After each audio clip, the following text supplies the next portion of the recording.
Bismillahirrahmanirrahim. Assalamualaikum warahmatullahi wabarakatuh. A'udzubillahi minasyaitonirrajim. Bismillahirrahmanirrahim.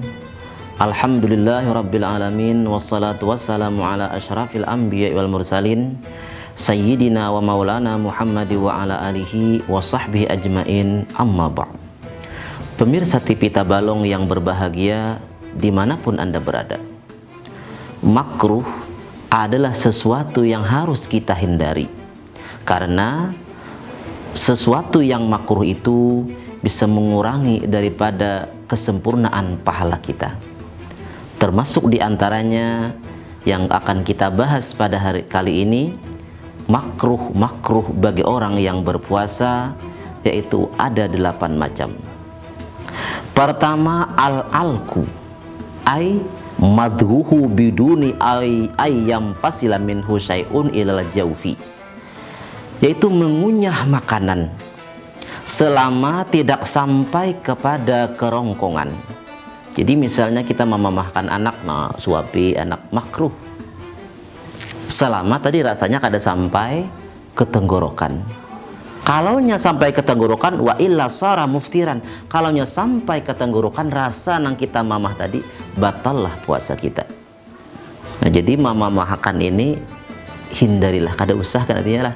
Kalau mamahkan anak halus ya dipisat lawan sindok aja kah.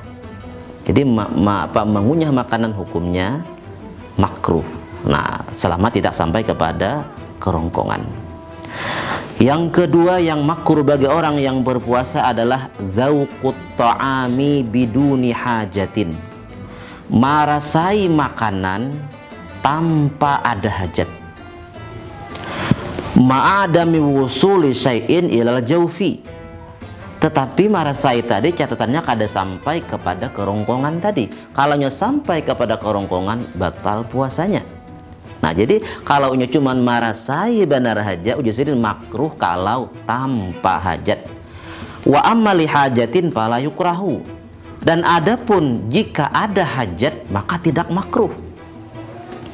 Kalau bang misalnya kita hendak membuka akan orang puasa misalnya. Nah, hendak menjamu orang lalu kita rasai makanan. Hambar ludahkan buati uyah. Rasai pulang, sadangnya ludahkan. Boleh dan tidak makruh karena ada hajat. Atau bagi ibu-ibu yang ingin menyenangkan hati suami di bulan suci Ramadan, yang keutamaannya mendapat seperti pahala Siti Maryam dan Siti Asiyah.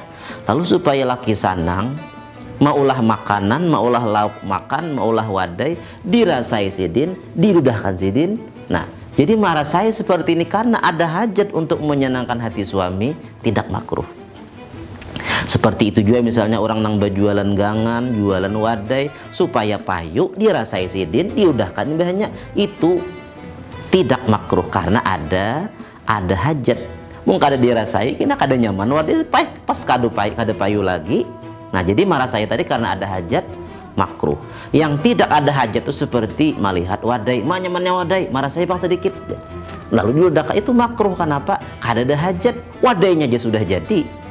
Nah, itu. Jadi merasai makanan tanpa hajat makruh selama kada sampai kerongkongan. Kalau sampai kerongkongan, puasanya batal. Yang ketiga, al-ihtijamu wa huwa ikhrajud dami, yaitu berbekam nang mengeluarkan darah. Nah, jadi babakam nang badarahan. Nah, jadi badarahan aja nih. Nah, itu makruh kalau siang hari. Kenapa? Alasannya karena wali annahu yurithu dhi'fa, karena orang nang babakam nang mengeluarkan darah itu membuat awak lamahan. Sedangkan puasa itu sudah lamahan awak, tambah babakam lamahan pulang. Nah, jadi itu 2 kali lamahan awak. Jadi mau nak babakam nang keluar darah tadi malam aja. Kalau siang hari makruh. Yang keempat, makruh bagi orang yang berpuasa majul ma'i ba'dal iftar, ay ikhrajuhu minal fami, mengeluarkan air yang pertama ketika berbuka lalu dikeluarkan mulai mulut. Nah, jadi itu makruh. Misalnya pas berbuka minum dulu langsung dikukumurakan di ludah, jangan. Jadi tagok aja. Nah, Kemudian yang kelima yang makruh bagi orang yang berpuasa, al-ghuslu bil inghimasi walau kan al-ghuslu wajiban. Mandi dengan banyalam meskipun mandinya mandi junub. Jadi jangan banyalam, makruh. Kalau pang junub misalnya tengah hari siang bermimpi basah, mandi, ayo jangan banyalam. Bila banyalam tadi makruh. Kenapa makruh? Karena ada kemungkinan kalau ku kemasukan banyu ka talinga atau ka hidung. Nah, selama ini kada yakin. Amun pian yakin bila aku mandi jisidin banyalam pasti dimasuk talinga, masuk banyu ka talinga, pasti lamas. Nah, itu kada boleh banyu, itu hak batal jadinya. Selama kada yakin, maka hukum banyalam tadi makruh. Kemudian yang keenam, makruh bagi orang yang berpuasa as-siwaku ba'da zawal li'annahu yudhibu raihatal fami.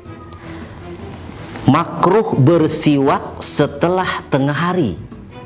Jadi bersiwak, berkumur-kumur, itu hukumnya makruh apabila sudah tengah hari.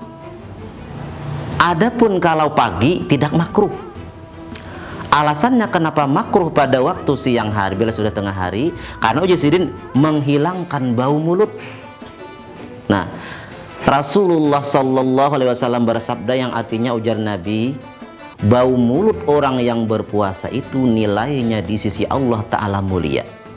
Nah, sedangkan menurut Kiai Haji Syafi'i Hazami, ujisidin orang yang berpuasa itu bila mulai tengah hari, mulailah berbau mulutnya.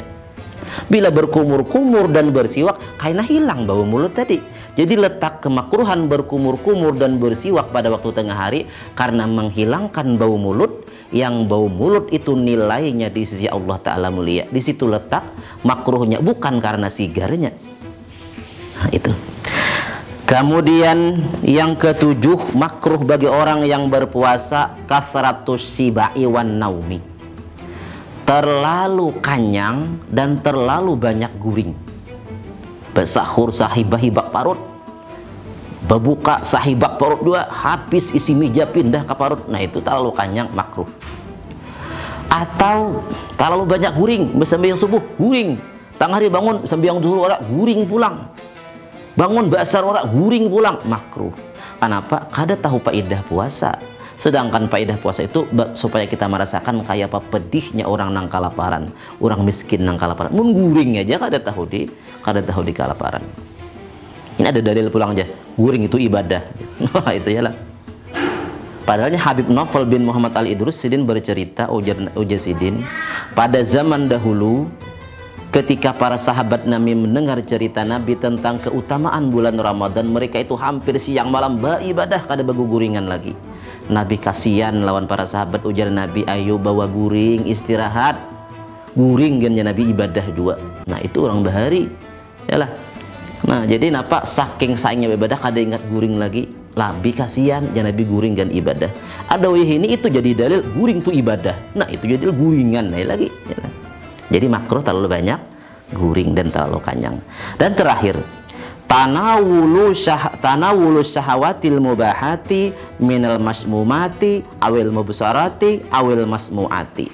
Memperturutkan hawa nafsu yang boleh daripada penciuman atau penglihatan atau pendengaran. Ini hawa nafsu yang boleh, syahwat nang boleh maksudnya. Dengan penciuman maksudnya kakamarian jam 5 tuh hidung dihiga bingkah aja gibai, mencium-cium nang nyaman-nyaman wadna, itu makruh. Atau dengan penglihatan, apa karena dilihat supaya kada ingat puasa aja sih, dan supaya ma'aur puasa, nah makruh. Atau dengan pendengaran, petacak kata telinga, misalnya, nah jadi sini mau ulah kada ingat puasa, itu makruh. Nah, itulah 8 macam hal-hal yang membuat puasa kita makruh. Nah, jadi kita hindari supaya ibadah kita bisa keutamaannya full kita dapatkan. Artinya jangan sampai kurang karena mengerjakan yang makruh tadi. Mudah-mudahan pertemuan ini ada manfaat dan berkahnya, dan mudah-mudahan Allah Ta'ala menerima ibadah kita, dan semoga kita menjadi orang yang bertakwa. Amin ya rabbal alamin. Wallahul muwaffiq ila aqwamit thariq. Wassalamualaikum warahmatullahi wabarakatuh.